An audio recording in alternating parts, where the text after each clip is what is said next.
जहां एक तरफ डोनाल्ड ट्रंप ने बड़ी खुशखबरी दी है, जानेंगे क्या किया है, तो वहीं दूसरी तरफ अब रूस के सामने झुकता हुआ दिख रहा है बांग्लादेश। जियोपॉलिटिक्स में बहुत कुछ चल रहा है, हमेशा की तरह जानने को मिलेगा बहुत कुछ। आइए जानते हैं इन खबरों को विस्तार से। अमेरिका के नवनिर्वाचित राष्ट्रपति डोनाल्ड ट्रंप ने H-1B वीजा का समर्थन किया है। ये प्रवासी भारतीयों, भारतीय कंपनियों के साथ अमेरिकी फर्म्स के लिए अच्छी खबर है जो बड़े पैमाने पर इसका इस्तेमाल करती है। इससे कंपनियों की लागत घटती है तो भारतीयों को दुनिया के सामने बड़ी इकोनॉमी में काम करने का अवसर मिलता है। साल 2016 में हुए राष्ट्रपति चुनाव के प्रचार के दौरान ट्रंप ने H-1B वीजा पर सख्ती की बात की थी, लेकिन पद संभालने के बाद उन्होंने सिर्फ इसकी प्रक्रिया सख्त की है, इसलिए उनका इसके समर्थन में आना बड़ी बात है। मस्क का रुख क्या रहा है? बेहतर करियर की तलाश में अमेरिका का रुख करने वालों के लिए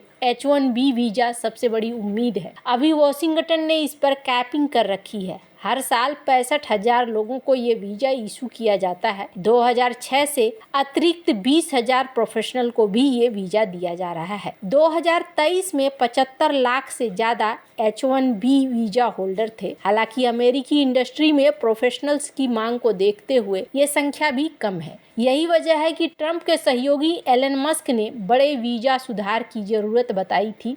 मस्क के बयान के बाद ही ट्रंप का ताजा रुख सामने आया है। अमेरिका हर साल जितने H-1B वीजा जारी करता है उनमें करीब 70% संख्या भारतीयों की होती है। इस वजह से इससे जुड़ा कोई भी डेवलपमेंट सबसे ज्यादा भारतीयों पर असर डालता है। दुर्भाग्य से ट्रंप ने इस बार सत्ता में वापसी प्रवासियों के प्रति कड़े रुख के साथ उन्होंने विजन रखा मेक अमेरिका ग्रेट अगेन, यानी कि मागा, और इसके लिए नौकरियों में अमेरिका को प्राथमिकता और अवैध प्रवासियों के खिलाफ सख्ती की बात की गई। चूंकि सबसे ज्यादा प्रवासी भारतीय हैं तो ट्रंप के परंपरागत वोटर्स ने अपने नेता के स्टैंड को भारतीय विरोधी नजरिया में बदल दिया। ट्रंप ने जब से श्री रामकृष्णन को AI के लिए नीति सलाहकार के रूप में नियुक्त किया है, तब से अमेरिका में कुछ लोग प्रवासी भारतीयों को लेकर गुस्से का इजहार कर रहे हैं। सोशल मीडिया प्लेटफॉर्म पर एक बहस छिड़ी हुई है जिसकी दिशा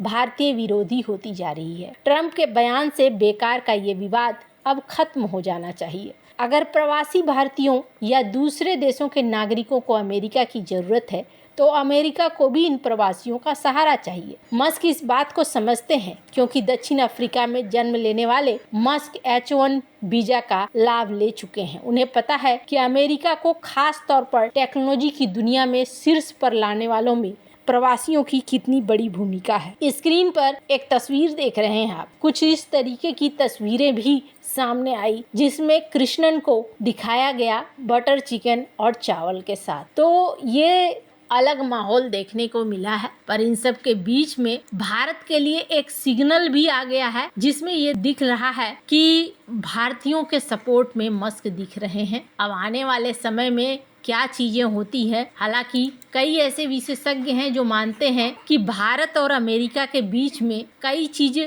हो सकती है, अच्छा शानदार भागीदारी होगी, लेकिन टैरिफ का ट्रबल रहेगा।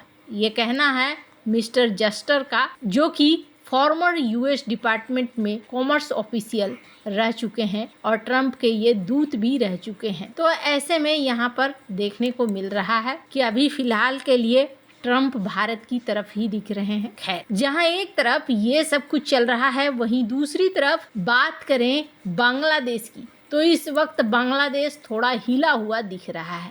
आपको याद होगा कि किस तरीके से न्यूक्लियर पावर प्लांट के लिए बुरी तरीके से बौखलाया था। बांग्लादेश ने रूपपुर पावर प्लांट पर आरोप लगाए और आरोप के बाद रूस बुरी तरीके से नाराज हुआ था और नाराज रूस ने ये कहा था कि ये जो चीजें यहाँ कही जा रही हैं ये बहुत ही गलत है और ये जो पावर प्लांट बनाने की बात कही गई थी ये पावर प्लांट बांग्लादेश के लोगों की भलाई के लिए था और अभी जो यूनुस सरकार इसे निशाना बना रही है ये सही नहीं है। रूस ने कई सारी बातें कही थी। रूस की कंपनी ने यहाँ तक कहा था कि हम बिल्कुल सही तरीके से चलते हैं, चीजों में हमारी कोई भी गड़बड़ नहीं रहती है और अगर कहीं से भी बांग्लादेश को ऐसा लग रहा है कि उनके साथ या इस प्लांट के साथ कुछ गड़बड़ हुई है तो किसी भी कोर्ट में हम जाने को तैयार हैं, हम प्रूफ करने को तैयार हैं। ये बातें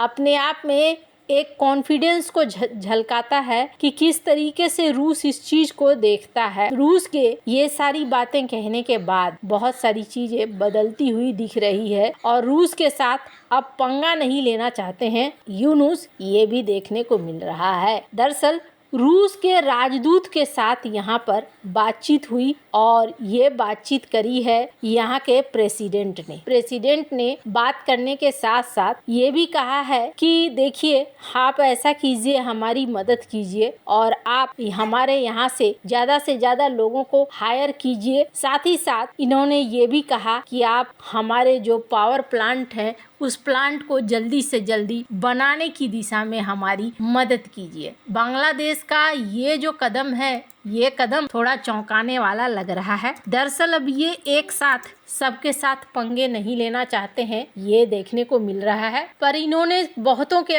ऊपर आरोप लगाया है। ब्रिटेन सरकार की मंत्री ट्यूलिप सिद्दीकी पर भी आरोप लगा है। बांग्लादेश भारत से टकराव तो मोल ले रहा है, लेकिन उसने पहले भारत के सबसे खास दोस्त रूस को चोट पहुंचाई। बांग्लादेश के जिस रूपपुर न्यूक्लियर पावर प्लांट को रूस भारत की मदद से तैयार कर रहा था, उसमें भी मोहम्मद यूनुस की अंतरिम सरकार ने घोटाला ढूंढ लिया, चेतावनी तक दे डाली। इससे नाराज रूस ने बांग्लादेश को कड़ी फटकार लगाई और संभल कर रहने की नसीहत दी। और बांग्लादेश की मौजूदा अंतरिम सरकार ने शेख हसीना और उसके परिवार के खिलाफ $5 अरब के भ्रष्टाचार की जांच शुरू की है। एक मीडिया रिपोर्ट के मुताबिक बांग्लादेश में एक भ्रष्टाचार निरोधक पैनल ने पूर्व प्रधानमंत्री शेख हसीना और उनके परिवार के खिलाफ रूपपुर परमाणु बिजली प्लांट में $5 अरब के गबन के आरोपों के संबंध में जांच शुरू करी। भारत की कई कंपनियां रूपपुर परमाणु बिजली प्लांट को बनाने में भागीदार हैं। बांग्लादेश में इसको बनाने का कॉन्ट्रैक्ट रूस की सरकारी कंपनी